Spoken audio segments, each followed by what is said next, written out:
So you think being a cat is awesome? You imagine naps and sunbeams, knocking goblets off tables, being worshipped by humans who live to serve your every meow.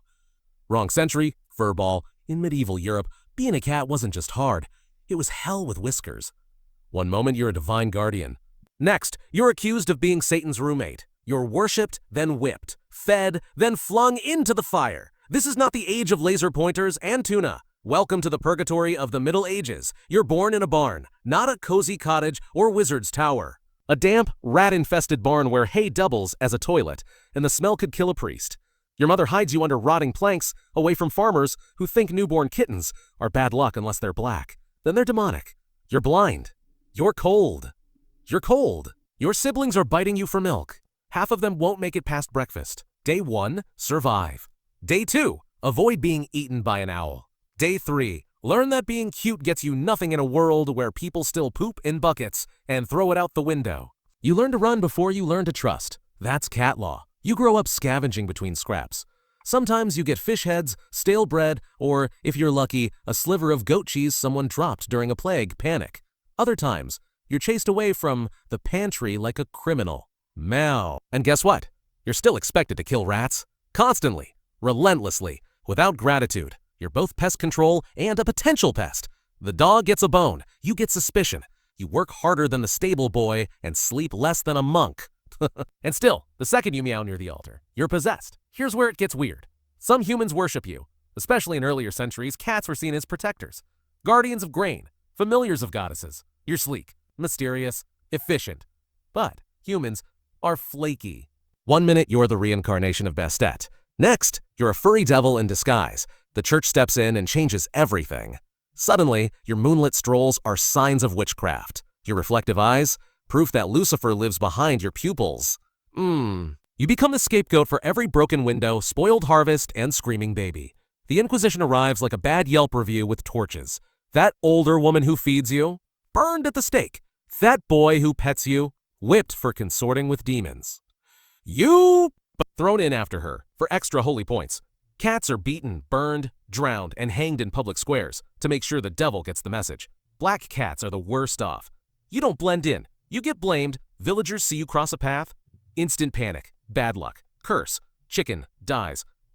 Chicken dies. Must be the cat. You're like walking bad vibes. And you can't argue because, spoiler, you're a cat.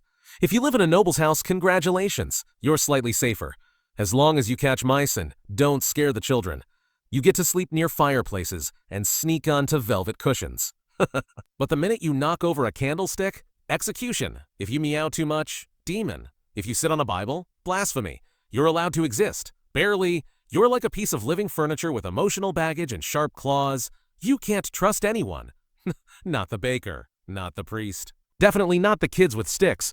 Even fellow cats are competition. And mating season? It's a screaming, clawing disaster held in a back alley behind a monastery. Also, if you get pregnant, half your litter might be drowned for balance. Then the Black Death hits, and guess who doesn't spread it? You. Guess who gets blamed anyway? Also you. Because logic doesn't exist when half the town is dying and someone remembers, you looked a little too smug last Tuesday. Ironically, they kill cats to stop the plague, and make the plague worse. Because rats multiply like medieval regrets. You know who actually spread the plague? Fleas on rats. You know who kills rats? You. But instead of getting a medal, you get burned in a sack. Welcome to medieval science. Let's say you survived the fires, the superstition, and the starvation.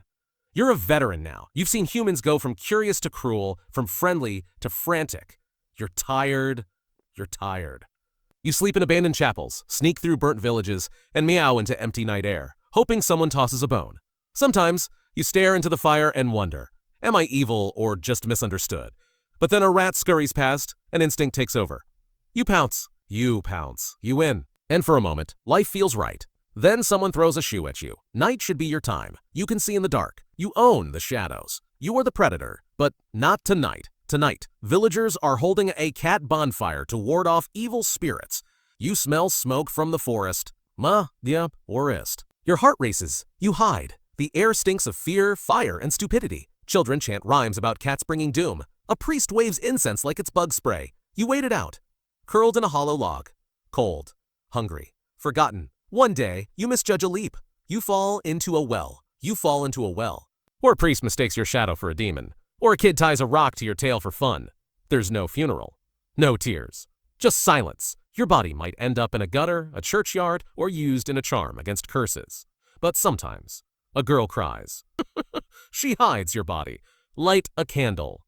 Whispers a prayer. And for once, someone remembers you as more than a curse. Maybe even a friend. So yeah, being a medieval cat, not quite the god-tier lifestyle of Instagram felines. You weren't pampered. You were persecuted. Not a companion, a cautionary tale. You lived in shadows. Freya. Toe. Survived on scraps, hunted rats by day and hid from people by night. You were feared, blamed, beaten, and still you purred. Drop a comment if you want me to reveal the cursed life of a medieval monk, a warhorse with trauma, or, dare I say, the leech that sucked on royalty. Like, subscribe, and if a black cat crosses your path, please give it a treat. It's been through enough.